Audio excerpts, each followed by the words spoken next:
ito ay rated SPG. Striktong patnubay at gabay ng magulang ang kailangan. Maaaring may masiselang tema, lengguwahe, karahasan, sexual, horror o droga na hindi angkop sa mga bata.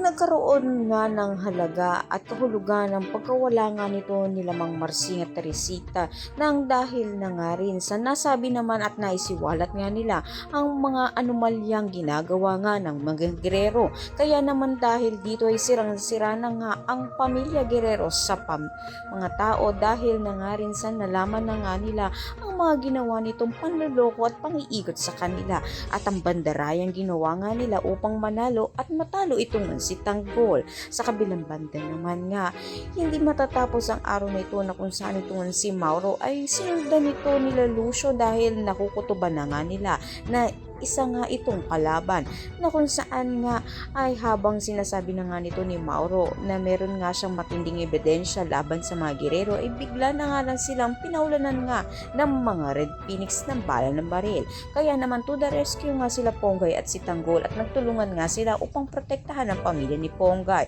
Ngunit isa na nga na alam na kung saan ito nga ang asawa nito ni Mauro. Kaya patuloy nakipaglaban si Tanggol at si Ponggay upang isa-isaing patumbahin ng mga Red Phoenix. Tukan nga natin dito kung itong nga bang si Ponggay at si Tanggol ay magtagumpay nga na mapatumba isa-isa itong mga Red Phoenix at sa gayon nga ay maprotektahan nga ang pamilya nito ni Ponggay. Ang lahat na yan ang mga natin. Maraming salamat sa inyo.